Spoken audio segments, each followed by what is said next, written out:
Good morning. Welcome to Clear Path Retirement Radio. I am Stewart Smith, and as always, I'm here with my co-host, Mitch Davies. Good morning. Hey, Mitch, what's going on, buddy? Not much, man. Doing great. Excited to get started today. We got a full one. Yeah, we sure do. And we're going to be talking today about one of my favorite subjects, which is how tax planning changes in retirement. Right. And some of the things that you need to be conscious of as you move in, the shift from that accumulation phase, as we like to call it, to more of an asset preservation and tax control phase, right? So we have helped quite a few people over 2.5 decades make this transition. So we're going to talk about some of the things you need to be on the lookout for, and some of the concepts and strategies that we use to help make sure that this is as efficient as possible for you. We'll start by just kind of talking about the three different, what we call tax buckets, which would be money that is in a tax-deferred status, money that is tax-free, and money that is a taxable status. Okay. And let's get real clear on that. So tax deferred would be, those pre-tax accounts, the IRAs, the 401ks, those type of accounts where you are making pre-tax contributions into those accounts, and then you're deferring taxes all the way until the point where you actually start taking money out.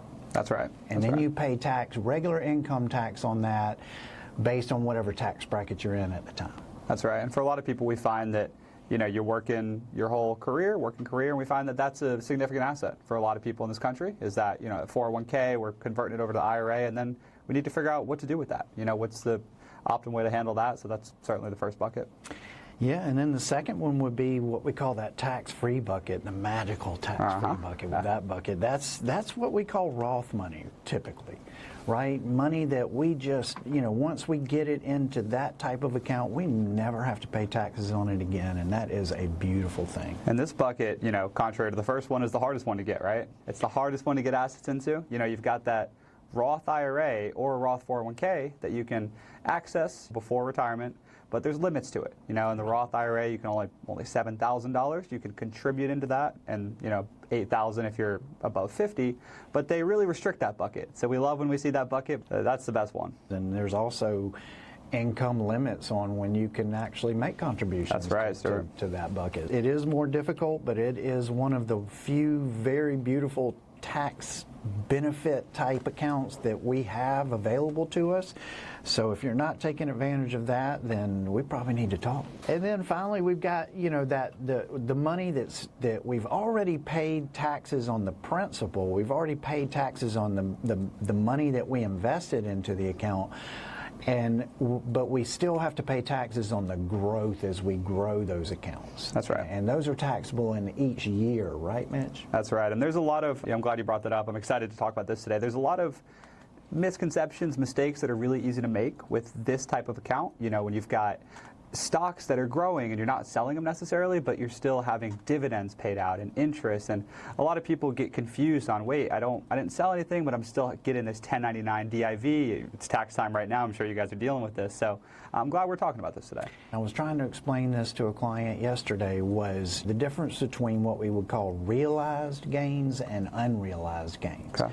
And if you have stocks inside of one of these taxable brokerage accounts, and you're just holding that stock and you're not selling and realizing a gain, then you're not paying taxes on it, right? That gets real complicated. And with those after-tax investment accounts, we like to call individual accounts, brokerage accounts, you have to use a very specific strategy on those accounts, which we would call tax loss harvesting strategies, right? Exactly. And help us understand a little bit of how that works, Mitch. So, the most important thing with these types of accounts is exactly like Stewart said, there's realized versus unrealized gains. And this strategy called tax loss harvesting is super underutilized today.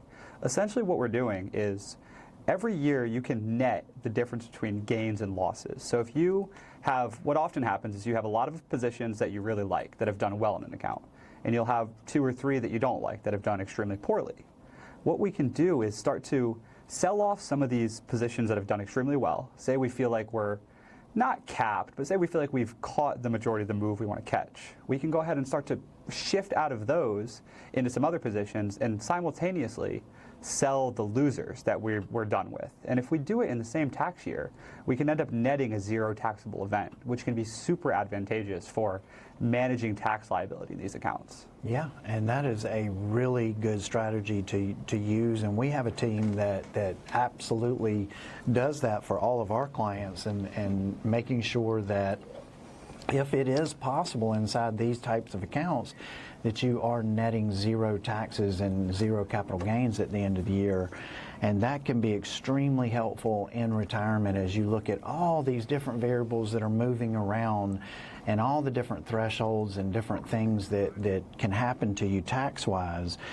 And, I would say that the main driver of taxes in retirement are, first of all, are going to be required minimum distributions. Yep. And for those of you who don't know, required minimum distributions are, in these pre-tax accounts, these IRAs and 401ks, 403bs, the things that you actually invest pre-tax money in and defer taxes on. At a certain age, and for most people it's going to be 72 or 73, but at a certain age, the government basically says, hey, you've enjoyed tax deferral in this account long enough. Now you're going to have to start taking a small percentage of this account every year and going ahead and paying taxes on it because they're tired of waiting on their cut. So they're going to require you to take these distributions and pay taxes on them. And what a lot of people, what we've seen over time is a lot of people, when they do tax planning, they're doing tax planning in very short windows. That's right.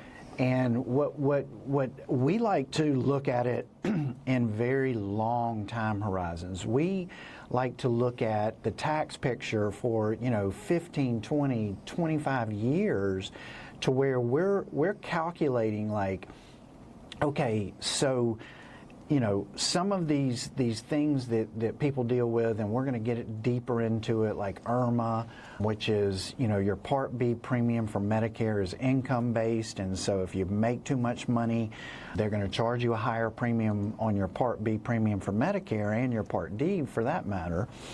But all of these thresholds that we look at, phasing out of the extra tax deduction that we're going to talk about with the One Big Beautiful Bill Act, because those phase out at a certain income threshold. When you're looking at the big picture, there's so many moving parts here. What you have to do is look out, like we say, 20, 25 years at least, to really get your arms around the entire tax picture and understand, tax efficiency and smoothing out that tax picture over your entire retirement. Whereas we think most people, where they're short-sighted is they're planning for the next 2, 3, 4 years, and what they're not understanding is that, maybe they don't want to do Roth conversions because it's going to cause them to have to pay a higher Part B premium in the short term. But what they're not maybe thinking about, Mitch, is if they don't do the Roth conversions, then eventually their required minimum distributions they're going to have to take are going to push their income over the threshold to have to pay those additional Part B premiums anyway, and for a longer period of time. So if you're not looking at this long trajectory, the big picture, and that's what we do at the firm, that's right, is really help people get their arms around this bigger picture here in the tax picture, then you could be missing the boat and be missing out on some major tax efficiency throughout your entire retirement. Absolutely, Stewart. That's the biggest shift. That's the most important shift going from your working career to retirement. Is working career tax picture is relatively simple, Stewart. I mean, again, for most people, you have a W-2, you go in, you maybe have someone prepare your taxes, maybe don't. You take your standard deduction and you're good. You don't have to think on a macro scale. There's not as much things going on. You don't have required minimum distributions. You're not even able to access these IRAs yet. So there's much less to deal with. There's much less to plan for at that time. But when you shift to retirement, all these different avenues seem to open up. And people think, oh, taxes are going to be easy in retirement, we're just living off of money. It's far more complicated. And there's much more mistakes that could be made if you're not planning in that macro sense. So we like to think of the tax picture in like a roadmap, and we'll get into that here in the next segment, where we're looking at the entire retirement lifespan in different cycles and planning for them in different ways. So we're excited to talk about that. Yeah, because while most people are working, and especially if they're working in like a W-2 environment where they're working for an employer, the taxes are pretty much taken out of their checks. It's handled for them. It's not a big concern. They don't have to think about it very much. But once you pull that trigger and you retire, and especially if most of your money is in these pre-tax accounts, buddy, it's a different ballgame. Yep. Now you're having to spend pre-tax money to live, and that tax picture becomes incredibly important to your success or failure in retirement and meeting your income goals.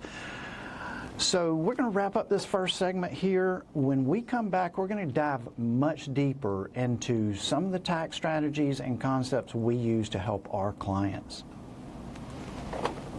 Hey, welcome back to Clear Path Retirement Radio. I am Stewart Smith here with Mitch Davies, and today we are talking in depth about how your tax picture and tax planning strategies must change dramatically in retirement, and how important it is to be incredibly tax efficient and managing through taxes in retirement, even more important than those double-digit returns that we're looking for when we're in that growth mindset, right, Mitch? Absolutely, sir. Absolutely. So one of the things I want to mention again, we talked about in the last segment, was looking at more of this big picture. The biggest mistake that we see for folks when they're planning for taxes in retirement is looking at short windows, short segments of the tax picture, and not forecasting out long enough and understanding more of what we would refer to as a lifetime tax map. Right? So we build this lifetime tax map for our clients, and what it's going to do is we can look at certain strategies. If you have a ton of money in pre-tax accounts like IRAs and 401ks, maybe a Roth conversion strategy, converting some of that pre-tax money every year over into a Roth account where that money can grow tax-free and you never pay taxes on it again, that typically makes sense for most folks that we work with. And so when we're modeling out those strategies, what you have to do is make sure you're not just modeling that for 5 years.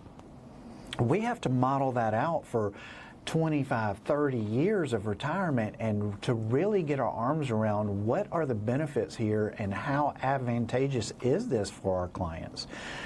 And when we do that, you have to take into consideration things like IRMAA. So IRMAA is, basically, let me explain IRMAA in detail. IRMAA is where your Part B premium for Medicare is income-based. This catches a lot of people off guard when they get to Medicare. Your Part B and Part D premiums, when you go to start Medicare, are income-based. Now, if you've worked for at least 10 years in this country and paid into the system for 10 years, more than likely your Part A is not going to be a premium for that.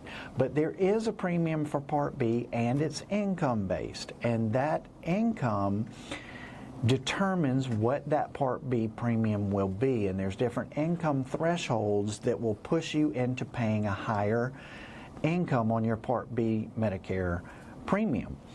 So what you have to understand that is, if you are going to execute a Roth conversion strategy, that is any money that you convert, and there is no limit, by the way, on how much money you can convert from an IRA to a Roth IRA. Any money that you convert is considered income in that year. Okay, so The way that the Medicare folks determine what your Part B premium is going to be is they look back 2 years at your tax returns every year. So every year they look back 2 years. So if you're aging into Medicare at age 65, they're going to look at your tax returns from age 63. Now, at age 63, if you exercised a huge Roth conversion and it was all counted as income in that year, that can push your Part B premium up dramatically. So you have to be conscious of those thresholds when you're doing this. Now, does that always mean it's not advantageous to do it, Mitch? Not at all. And this is emphasizing the point of micro versus macro tax planning, getting out of that 1 year at a time, how do I save the most money this year mindset. We've sat down with some people who did a big Roth conversion and weren't, we were like, okay, what's the plan for the back end of retirement with that? And they're like, well, I don't know. We just heard you should do a Roth conversion. We converted $200,000 and weren't even aware of any of the implications, and that's fine. But it's very important to, again, have that, what we like to call that tax map, where we look at the whole picture, because a lot of this stuff is just misunderstood. A lot of people don't even understand that they're paying for Medicare in the first place. I mean, we sit with people all the time and they're like, no, I mean, I already paid it, right? Like, it comes out of that Social Security. So if you started Social Security before you started Medicare Part B, which is becoming more and more common, because if you're still working and you say you have Part A, but you're not paying for that Part B yet because you still have an employer health care plan,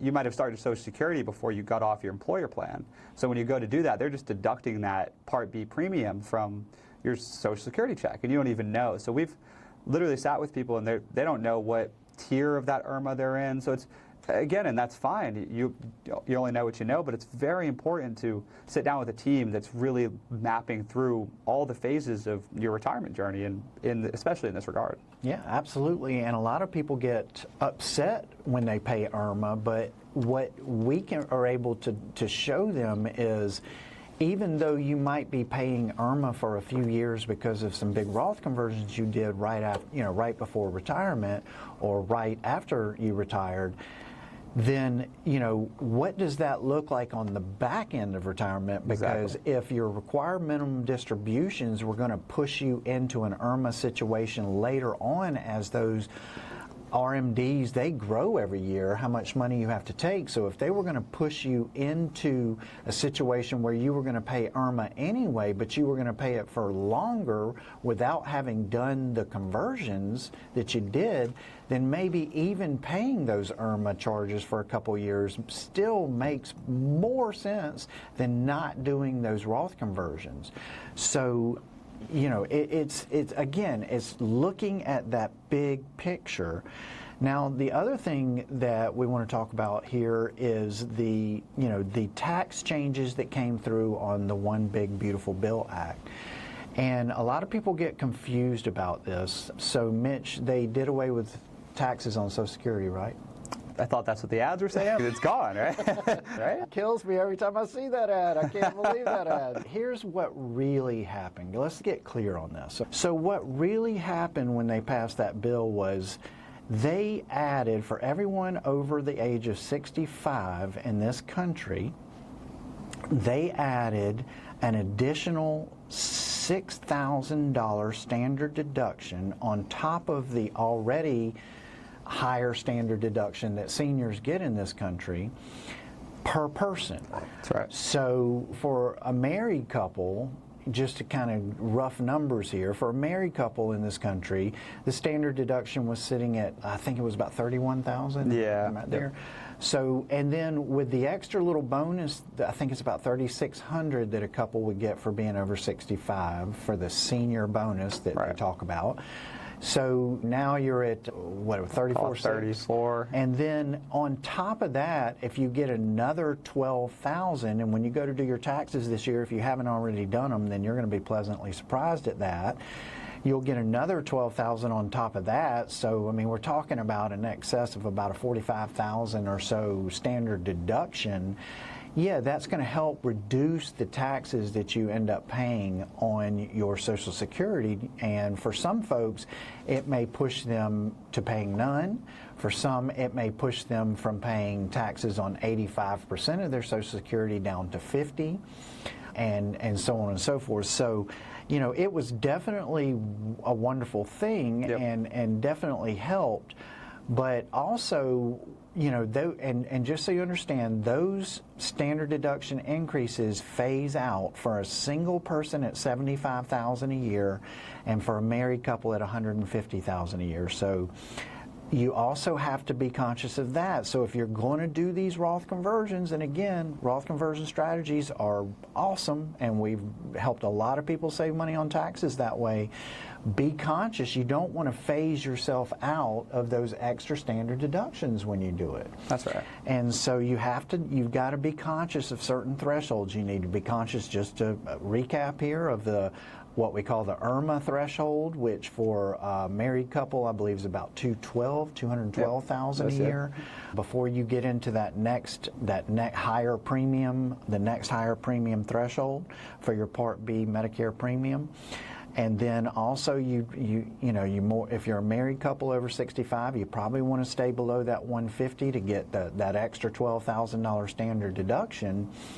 And so just be conscious of all these moving parts, right? There's a lot going on here that you need to be conscious of if you're going to employ some of these strategies. There's so much going on, and that's why it's, again, more important than ever at this phase of life to sit down with a team that can run through these things, because it's kind of this game of juggling all these different thresholds, right? You're trying to maximize on the back end but stay below on the front end, and you got to stay under the threshold for the extra bonus deduction, but you want to make sure you're getting money converted, because guys, the government is smart at getting money. They thought through this stuff. When they keep, now the RMD age for anybody in the next 10, 15 years out is going to be 75. They keep bumping it back. This is on purpose. They figured out a way to get the most money out of people. Yeah. So they know if they keep bumping this back, those tax-deferred accounts are going to keep growing, and then people are just going to end up paying that higher Part B premium anyway. Right. So you got to juggle all these different things, all these different thresholds, and it's really hard to we see people come in with a simple calculator. They're just like, okay, if I convert this much today, how much is the tax-free going to grow versus the tax-deferred? And there's just too many moving parts for that to work anymore. So much more to it than that. And all of you engineers out there, listen, we love you guys and your spreadsheets, but listen, we live, eat, breathe, and sleep this stuff. We understand all the thresholds, all the moving parts, and that's where we can really help you guys to really complete and build a real true picture of what this whole lifetime tax map looks like. And if you're interested in that and you think that can be of value to you, please go to our website, clearpathretirement.com. Click the button to get started now, and let us take a look at the big picture for you and see if we can help you. Welcome back to Clear Path Retirement Radio. I'm Stewart Smith, and I am here with Mitch Davies, and we are all set for Mitch's Market Minute. Take it away, Mitch. Excited as always, Stuart. We're going to get started with the same structure that we've been following. I'm going to break down what's going on right now, where we're at today, where we're at for the year, what we're watching, what's coming up, and then where's our focus for the year, right? What trends are we trying to follow? In what ways are we trying to bring value, that sort of thing. So to start off, the S&P, it's been a couple rough weeks. Last week was choppy. This week started off slow. As we're recording here today, it's up a good bit. But S&P sitting right around mid 6,800. The Dow is just under 50,000. We saw it eclipse through. So we've seen all-time highs this year, but it's that same trend as last year, where even though we're moving up and to the right, the red days feel heavy because of all the news coverage, because of all the AI bubble, is whatever is going on. There's a lot of negative coverage. And again, the news is designed to do this, to get views, induce fear, whatever it is, but these red days feel heavy. So it's important to, in times like this, zoom out and look at where these companies are at. There's some deals in these bigger tech companies that are down a ton, but overall we're still holding up okay. We're still right around where we started the year. We still had a great year in 2025. We had 2 amazing years prior to that. So we're still doing okay. The big focus we're looking at right now in the economic state is the jobs unemployment reports. We had the jobs report earlier this week, and it was great. We saw 130,000 jobs. Analysts were expecting around 60, 65,000. So that was double what the expectation was. And this is going to be the focus for the year because all the news articles, every headline is talking about AI and is it replacing jobs? And we're all kind of panicking as we're watching these unemployment numbers come out because we saw an unemployment report, I believe it was last month, in the mid 4%, which is the highest we've seen in years. Now, this most recent one was a couple percentage points down. It came in at like 4.2. Analysts were expecting higher. So we're still seeing jobs being added, and weekly jobless claims are still in the low 200,000s, which historically is very stable. It's very indicative of a strong economy.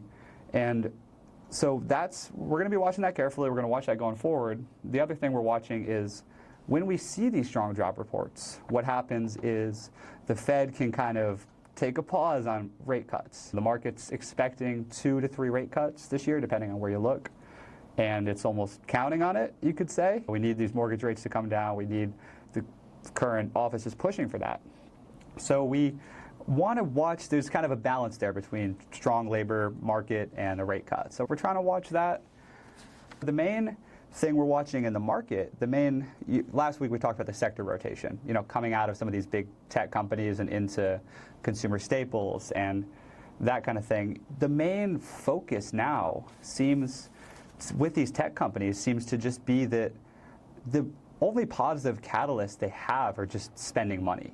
We have this, you may have heard this term CapEx, which just means capital expenditure. And these companies, the way they're exciting investors is just by announcing that they're spending money. And that worked all last year. We saw all these big companies make partnerships with other big companies and announce that, I'm sure you guys have heard these data centers. They're announcing these big things, which is great. But at a certain point, investors are getting tired of that. So that's where we're seeing the big names down 10, 20% on the year, like the Microsoft, NVIDIA, and Tesla, and Amazon. And they're shifting into, again, this consumer staples, consumer defensive sector. And you could say that they're worried about overcapitalization on these companies, whatever it is, but this sector is doing well. So again, one thing I want to challenge you guys to do today is if you take a look at your portfolio for the last year, last 2 years, and if you feel like it's just all these tech ETFs, which has kind of been the thing for the last few years, is just buy the NASDAQs and these overall ETFs and you've done well, take a look at that. And if you're, especially in retirement, and you're extremely exposed to that, I challenge you to just look at that and see if maybe shifting some of that could make sense. Yeah. So and to some of these consumer staple plays that we like so much right now. That's right. Yeah. So that's where I wanted to focus on today. We'll look forward to talking next week, and take it away, Stewart. Absolutely. Well, great job, Mitch. As usual, very, very insightful. I think, just to expand on that a little bit, I think we're getting into this unprecedented, time now to where it looks like we could actually have increased productivity in a lot of these companies while unemployment is going up at the same time. Yeah. And I find that fascinating. We've never seen it. Like, we've never seen that in the history of industry in this country. And so I'm just real curious at how all that's going to play out, and we're certainly going to be keeping our eye on it. But just imagine that, where we're actually losing jobs, but companies are becoming more productive, and through the use of artificial intelligence and all of the other wonderful things out there. So we'll keep you posted on that. But let's get back to talking taxes in retirement. And I want to kind of talk about one of the things that we see, it can be an issue when it comes to taxes in retirement, and that is something that we refer to as the Widow Penalty Multiplier. What do I mean by that? When you are a married couple in retirement and you are enjoying the large standard deduction and all of those sort of things, and then something happens to one of you, what happens is your filing status now changes to single. Your thresholds for having your Social Security income tax drop from $44,000 to $34,000 on your provisional income. You probably have the same IRA balance because the person that survives just has all the IRA money at this point. And you have basically the same Social Security because the survivor keeps the larger of the two and the smaller one goes away, but now you are in much narrower, smaller tax brackets. And so your tax picture changes dramatically. And we have seen that. That is something that we like to kind of stress test people's portfolios and their plans against is what would that look like tax-wise if that were to happen for folks? And when we do that, we can really look at, a lot of people think your expenses are going to drop dramatically if one of you's gone. What we've seen is that's not necessarily true. A lot of times you don't want to move, you don't want to sell the home that you've been in, that you don't want to change your lifestyle dramatically. Maybe you save a little bit of money on food, and but most of your expenses are going to stay relatively the same, and you're probably going to be dealing with rising healthcare costs as you go forward, and especially as a single person as opposed to a married person. So a lot of that can be very impactful on you tax-wise if that scenario were to play out. So we also look at another tax issue that we see is something that we refer to as the tax torpedo, and that's just fun. It's a fun way to call it, yeah. The tax torpedo, I'm going to give you an example of how this could work. So you have a married couple, let's just say they're receiving about $40,000 a year in Social Security between the two of them, and they're having to take about $30,000 of IRA withdrawals to live on. So they're living off of about $70,000 a year before taxes, and they're inside that 85% inclusion band, meaning 85% of the Social Security is not taxable. If they withdraw an additional $10,000 from their IRA, and we see this all the time, because you might be living off of $70,000 very comfortably, but what happens when you want to take that trip? Got to get it from somewhere. What happens when it's time to replace the roof? What happens when the fridge goes out? Now you're having to pull pre-tax money out of that IRA, and that $10,000 that you pull is considered ordinary income. What that does is drive you into a situation where now your Social Security is 85% taxable, so $8,500 of that withdrawal is taxable now, and at whatever tax bracket you're in. So not only is the extra $10,000 that you took taxable, but now you've got $8,500 that's taxable for Social Security purposes. And what that does is, for that one withdrawal of $10,000, if you're in a 22% tax bracket, which is where you would be at that point, about 40% of that you have to pay in taxes. So $4,070 of taxes just on that one withdrawal. So you're not in the 22% tax bracket on that, you're in the 40% tax bracket. So, you know, by being very smart and strategic about how you do this, if you were to you had Roth money and you had done the conversions and you were able to take that $10,000 from a tax-free account like a Roth account, then none of this takes place and you don't cause yourself, you know, this tax torpedo situation that we're discussing. And so just food for thought here on how you plan to do your taxes and how you plan to look at that whole big picture. A lot of times what folks, you know, don't understand is withdrawal order. What accounts to take from when? And we have general rules of thumb on that, and just talking about the Roth account made me think about this. Generally, if you are of the belief that taxes are only going up in the future, and we are at our firm, and I know every client we speak to says that they feel that way, then paying taxes on pre-tax money now as opposed to later probably makes a lot of sense. That basically that Roth conversion strategy makes a lot of sense, especially if we model it out with the current tax rates, and it makes sense then, and you only see taxes going up in the future, then it really makes sense, right? It does. But again, if you're going to do these type of strategies, then you need to be conscious of all the moving parts.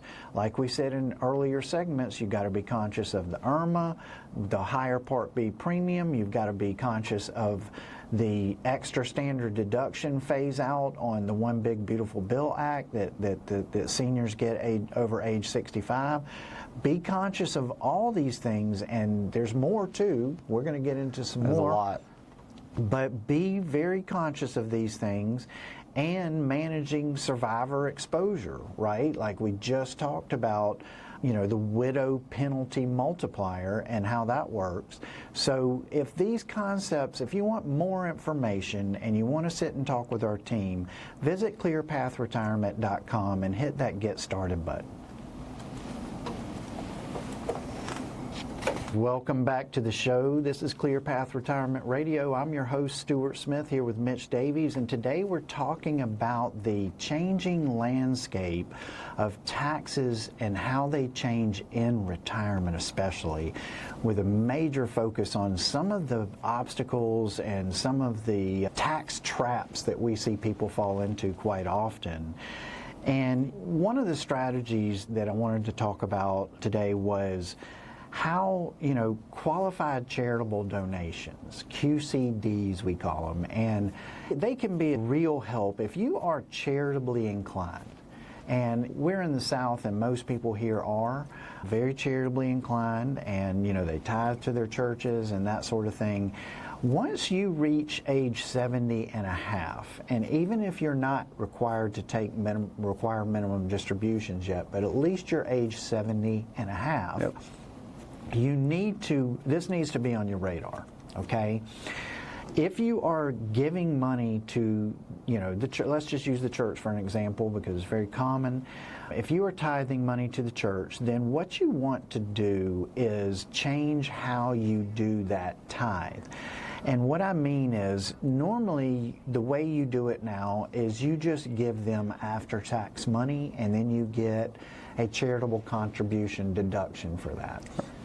What you want to do, as opposed to doing that, is if you structure this as a qualified charitable donation and you give them money directly from your IRA and have it go directly to the charity, any nonprofit, any 503c charity, then that QCD comes right off the top. It comes just like a standard deduction. Yep, just adds in. And that can be extremely helpful. It's more tax efficient to do it that way than to just get a deduction after the fact. It is, right? It is.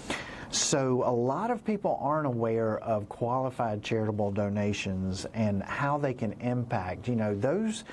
Those can definitely, change how, your entire tax picture.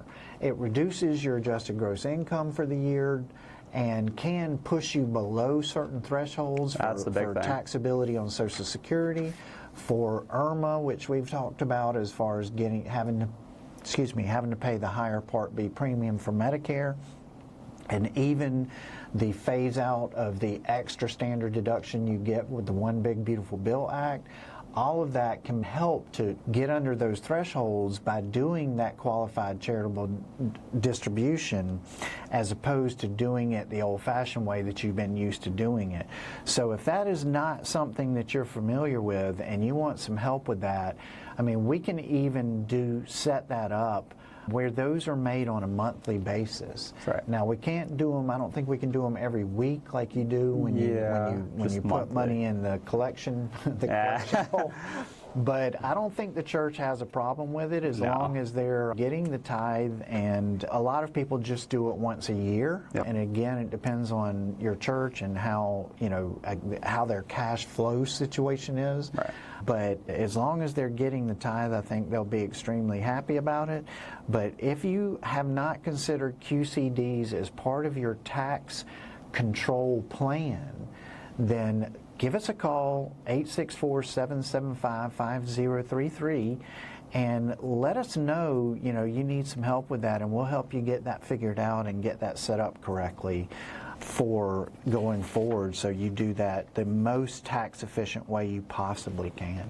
That's right, Stewart. And it's more important now than ever. With the standard deduction being so high, the majority of people aren't taking advantage of charitable giving deductions, So if you're able to, again, to reiterate what Stewart said, literally donate that, do that deduction donation out of the pre-tax account and take that off the top of your adjusted gross income.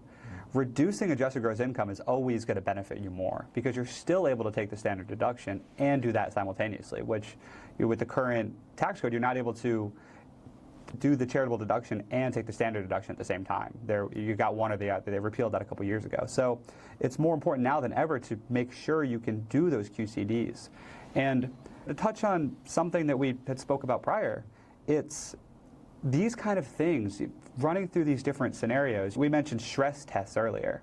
This is one of the most important things that we're able to do, and my favorite thing about working here is that we're able to, these are the kind of questions that keep people up at night, is looking through all these different things and what happens if, we're talking about the widow's penalty, what happens if one of us predeceases and something happens early, what does the tax situation look like?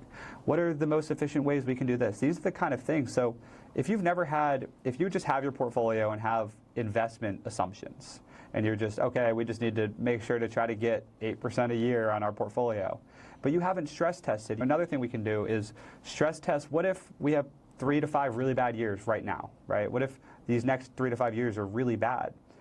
What does that look like? How does that, losing a significant portion of our assets, especially early in retirement, how does that affect the later end? We can map all this out in a 30, 40-year time horizon and show you not just what it looks like for your retirement, but how does that look for the legacy as well? There's, again, increasingly complicated tax codes coming in about how to transfer assets to the next generation.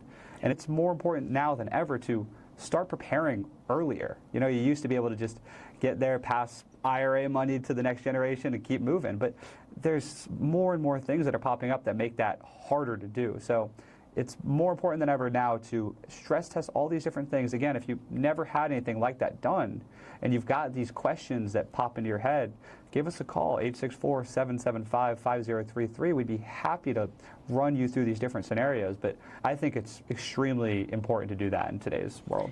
Yeah, and I would also add that when you are running through these scenarios and you're trying to understand it, there's just no way that you're going to be able to grasp, unless you want to make financial, retirement planning a full-time job in retirement, there's just no way that you're going to understand all of the different variables and moving parts that we do, as having done this for the last 25 years and helped thousands and thousands of people retire.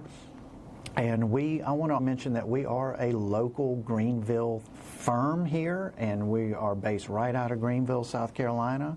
And so if you want to work with a local firm that you can come sit and look us in the eye and understand, everything, where we can explain it to you intimately, then like Mitch said, just give us a call or visit clearpathretirement.com and let us take a look at the big picture for you. Okay, so one of the last things I want to talk about in our final few minutes here is, if we talked about people being charitably inclined, and we have quite a few clients that we work with who don't have children. Right. And they want to leave significant amounts of money to charity. Yeah.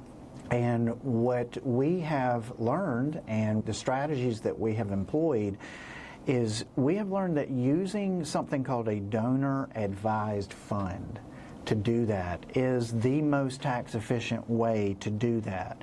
So the way a donor advised fund works is, if you know you have money that you want to leave to a charity, and you don't want to, even if you have children, but you want to leave a significant amount of your money to a charity, then using a donor advised fund makes sense. And the reason is because the money that you fund that donor advised fund with you can get significant tax benefits from making those contributions to the donor advised fund and giving to the charity through that vehicle. And I can tell you that, you know, it's a beautiful thing, because every dollar you put into that donor advised fund can be used for you in your lifetime to receive tax benefits from, and you can spread those, you know, deductions that you're going to get.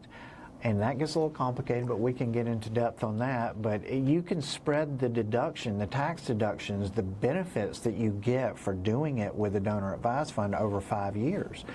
And what that can often do for folks is using that deduction to offset like a Roth conversion strategy. So if you are going to, you know, fund a donor advised fund and give that money, and you can control exactly what charity gets it, exactly when they get it, how they get it. But when you fund that donor advised fund, the money that you put in there, a lot of it goes to be a tax deduction for you on your taxes that you can spread out over 5 years, which is very nice. Again, you can use those deductions to, you know, get yourself below certain thresholds, or to offset Roth conversions and pay the taxes on the Roth conversions. So it can be a very effective strategy. If you've never considered a donor advised fund and how that can help you, then let us know, and we will sit down and show you in detail exactly how that would impact you and the benefits that you could receive from employing that type of strategy. But donor advised funds are pretty cool. They're great. They're great. And it's a way to, if you know you're going to give money to X whatever charity down the road, but your income is going to be high right now, because remember, deductions for giving only can count against income. So if we need to do some Roth conversions and have a high income for 3 or 4 years, why don't we front load that deduction, load up the donor advised fund, go ahead and take advantage of that for a few years while we reduce our income for the Roth conversion, and then inevitably just give that money to the charity anyway, and it's sitting in an account that can grow. So it's, I mean, basically, do you want to give it to the charity, or do you want to give it to pay taxes? Right. Yeah. It really comes down to this, that simple. So this has been a great show today. We've really enjoyed talking about taxes here. Again, if you want us to take a look at the big tax picture for you, that lifetime tax map we talked about, give us a call, 864-775-5033, or visit clearpathretirement.com. Hit that Get Started button and go ahead and schedule a time to sit down and meet with us. Again, that is clearpathretirement.com. I am Stewart Smith, and he's Mitch Davies.